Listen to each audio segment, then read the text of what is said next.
Okay, time for a mining trip. So today I want to tell you about the story of the Gordian knot, which is basically a legend that is passed down about Alexander the Great. So the Gordian knot is more of a legend. It didn't actually happen, but it's still an interesting story nonetheless. So first of all, let me tell it to you in case you don't know.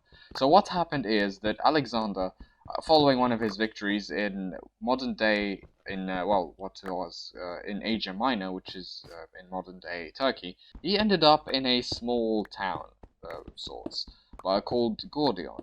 So this town was, it used to belong to the Phrygians, and of course it was then part of the Persian Empire that Alexander was at the time at war with and trying to conquer. And so when he ended up in Gordion, Alexander heard about a legend that was passed down in Gordion about a certain artifact, a certain object. The object in question was an ox cart, and ox cart was attached to the yoke that is attached to the ox so that the ox can pull the cart. So the yoke was attached to the cart with a certain rope, but the rope was tied with a knot of such complexity that no one could possibly untie it. Okay, we're gonna have to be careful here. And the legend was that whoever would actually succeed in untying the knot would one day grow up to conquer the Persian Empire. So Alexander, no. Okay. So obviously Alexander, who at the time was trying to conquer the Persian Empire, simply couldn't pass up such an opportunity to prove his worth, and decided, you know what, I know that no one's ever done this before, but I mean, come on, I'm here to do the impossible, so I might as well try it anyway. And so he did, he went for it, he decided, you know what, I'm going to try and untie this thing in front of everyone. And so he, obviously, untying it would have been really good, because it would have proved his legitimacy, proved that he had what it took to actually complete his mission, to conquer the Persian Empire, which is what he was trying to do. Well, he tries to go for it. He decides, I'm going to actually try and untie this thing. And he begins trying to untie it with some success, no success at all. He tries an incredibly long amount of time, an embarrassingly long amount of time, trying to untie this stupid thing. And just like the skeleton having no success shooting me, he had absolutely no success. He simply couldn't do it. Oh, okay, I should actually kill it. Okay, this is a problem. No. Oh, this is not good. By the way, I hope you guys aren't here for like pro gameplay or anything. I'm like absolutely no good at the game. In case you're like hoping to come here and watch someone be really good at Minecraft, this is just not what you should be here for. I'm just not good at it. Like, is there normally this many mobs, or am I just bad? Or I can go down here. So yeah, Alexander's having no success with the knot at all, and he starts to feel like this is getting embarrassing. Like, at the end of the day, you can't just not go for sort of challenge like this and then fail. Because here's the thing, if you actually succeed, at something like this, it looks really good. But if you fail, it conversely looks very, very bad. It looks like, hang on a minute, what if he's incapable of doing it because he's actually not supposed to succeed? I mean, how are you supposed to face your troops after that? If you fail something like this, and then you go to your troops and tell them, well, I failed, or, well, you're not going to tell them because they can see you, he did it in public. And so if you fail, it's just going to be very embarrassing for you. And you're probably going to lose a lot of morale, and morale is extremely important going into a massive campaign like this, especially since he was going against the odds. I mean, at the end of the day, the Persian Empire was extremely powerful, and taking it on so directly and so boldly was not something for the faint of heart. So Alexander's in a pinch. He has to complete this challenge, but it's impossible. He just can't do it. The knot is far too impossible to untie, and so he's having trouble with it, and he just simply isn't capable of doing it. So at the end of the day, he starts to think about it, and he decides, you know what, I need a new solution. And so he does find a new solution. So Alexander decides to draw his sword, and in one fell swoop, he cuts the knot with his sword. He doesn't untie it like the guy said he should. He just decides, you know what, I'm gonna just cut the thing. And he does. He cuts it, and then he turns to the guide, or whoever it was who told him about the thing, and told him, so, yeah, you told me I have to cut it, but it didn't say how, you told me I have to untie it. Didn't really say how I have to untie it, did it? The legend, at least. And the guy says, no, it didn't really specify that you're supposed to, how we're supposed to untie it, and so, yeah, you technically did it. And it was in this rather interesting way that Alexander completed the challenge and was able to untie the knot successfully. I always find it funny when thinking about this legend, like, what if the guy had actually said, no, you can't do that, it's just ridiculous, you have to untie it properly. I mean, I just can't stop thinking about how ridiculously embarrassing it would have been for Alexander to actually to be in that situation, like, oh, okay. Then again, I mean, when you think about it, you probably wouldn't let the guy live after that. I mean, after doing that, you can't really take it back, and at the same time, it's really embarrassing. So, I mean, you'd probably be like, just he still has his sword drawn, so you like aim it at the guy and say, "You sure about that?" And then, just maybe you want to change your mind. I don't know, just maybe, No, maybe the guy actually did say that. Maybe the guide actually did say that, you can't actually like cut it. You have to untie it properly. We just don't know because he didn't live to tell the tale, or maybe he changed his mind. Like Alexander could have just bribed him or used more violent means, but it's possible. At least it would have been, of course. Again, it's just a legend. It's not something that actually happened. So we don't really need to speculate about that because it's not actually something that really happened. It's just more likely it was some sort of propaganda story that was told about Alexander so that, to get people to believe in his destiny or whatever. So, of course, while the story isn't true, I still find it very interesting because the way that Alexander can be characterized in the story, can be described in the way he acts in this story, is somehow very true to life. When you look at Alexander as a character, and the way he acted on the battlefield, and off it as well, you start to feel that, this story might have been true, or at least it's true to life, in the way that he acted. What I mean by that is that Alexander had this way of acting in a very, let's say, confident manner. He had this sort of, he dropped 2 pieces of armor. When you look at Alexander, the way he acted, like the strategies he adopted on the battlefield with incredibly numerically superior opponents and strategically unwinnable battles that he still somehow managed to take home, you realize that this story isn't actually so far from the truth, like in that, yes, this is definitely something he would do, to just go headfirst into a challenge that is said to be impossible and still somehow find a way of completing it. It's one of those propaganda stories that you could actually kind of believe to be true. Gotcha. So yeah, Alexander was brash, he was overconfident, and yet he still had the skills and capacities to pull off things that he shouldn't have considering someone of his age and military might. Regardless, unfortunately, the story is a myth and not really something that is supposed to be taken with significant emphasis on its veracity, let's say. Nonetheless, even fictional stories can have lessons drawn from them, so if we were to say that we were to draw a lesson from this story, what would it be? Now, the obvious answer would be something like, well, Alexander wasn't sure that he could complete this. No one could be sure that they could complete a challenge like this, right?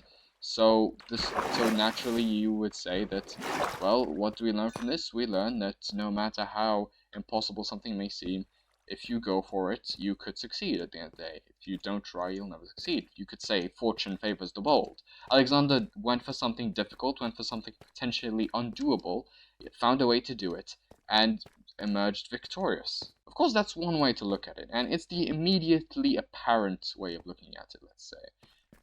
The problem is, you also have to consider this. What if Alexander wasn't able to do it? Or what if that rule about him having to actually untie properly was true? That would mean that, well, he would fail, that he actually would go in, he would be unable to tie it would be extremely embarrassing, and he would have no way out, and he would just have to take the loss. Of course, again, taking the loss, that would have been a massive loss of morale for the army, for him personally, potentially.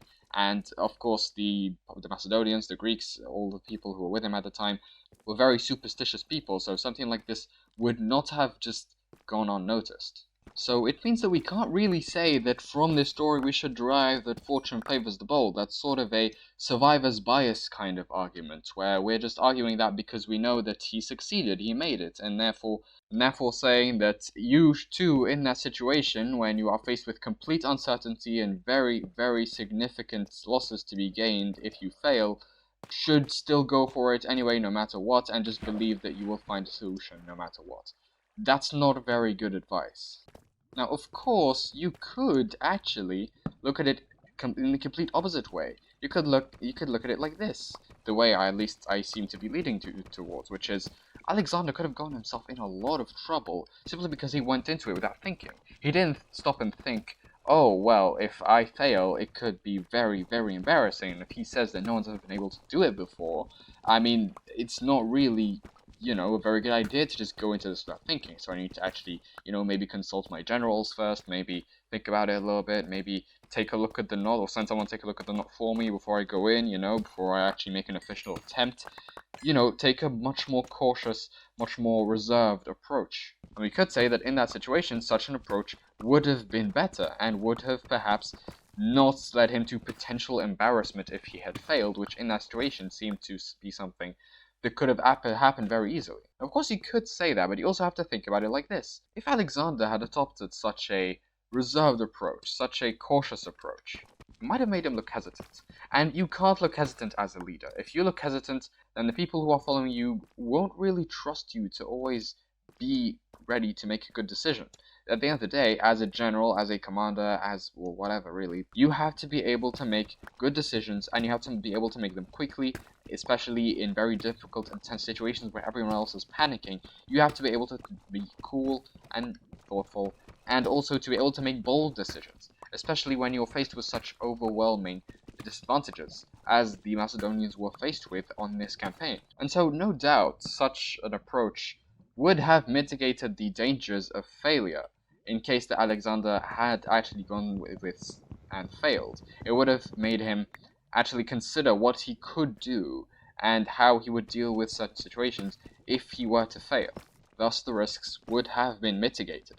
But because it would have made him look hesitant, that doesn't necessarily mean it would have been a good idea, because even if he had succeeded, people would have been like, yes, but he wasn't exactly very confident going in, was it?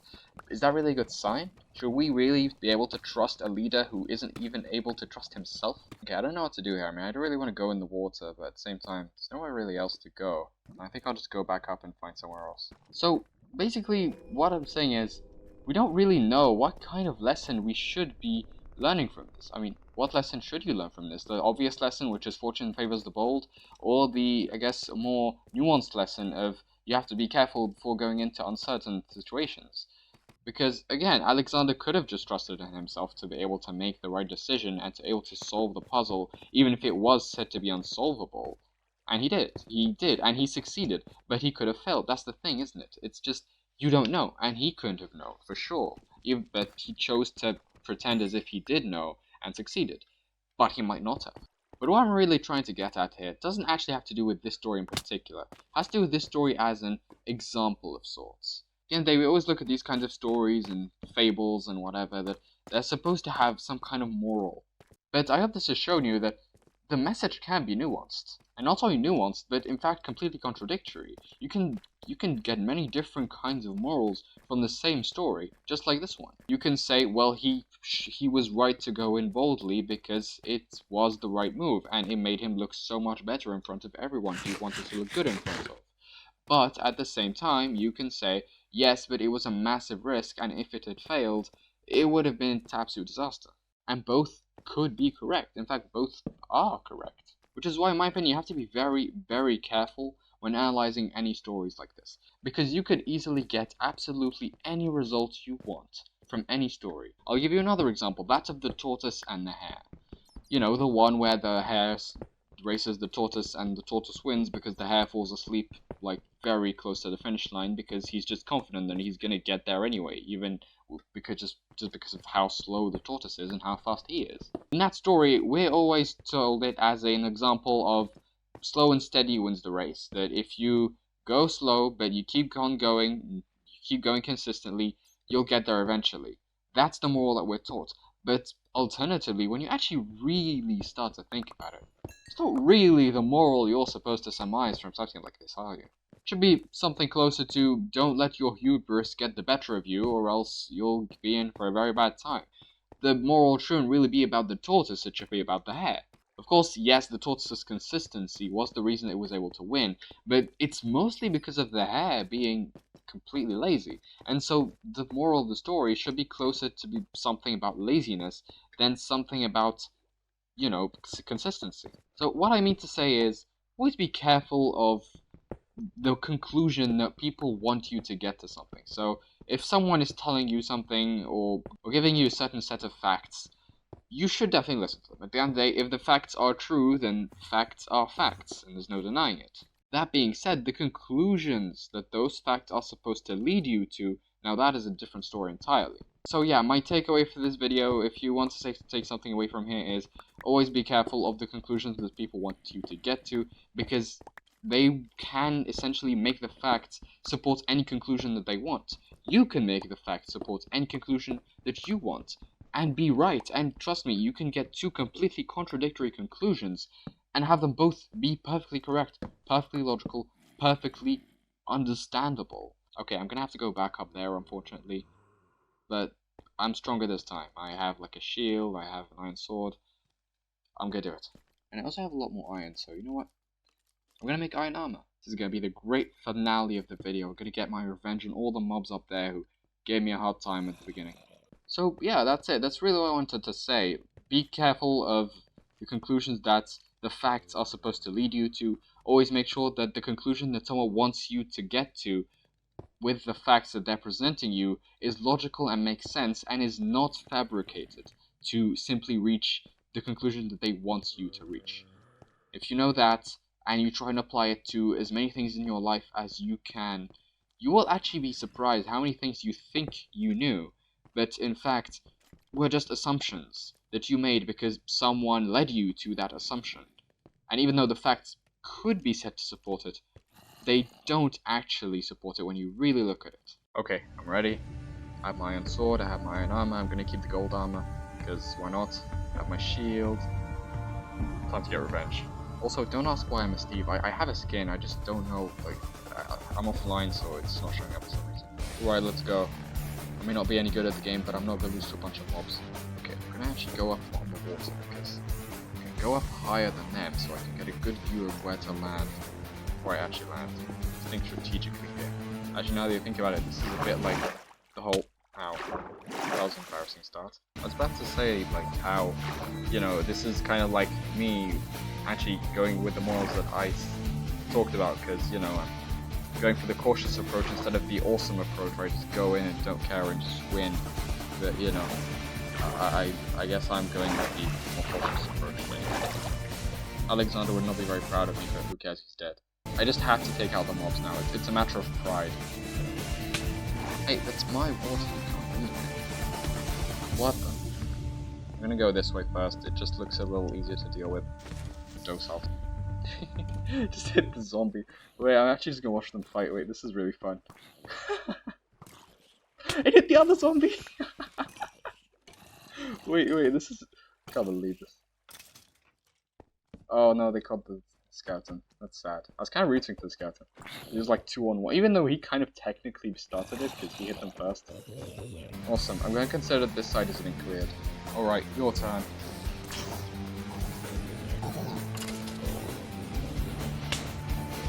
Hello. Goodbye. Hello. Goodbye.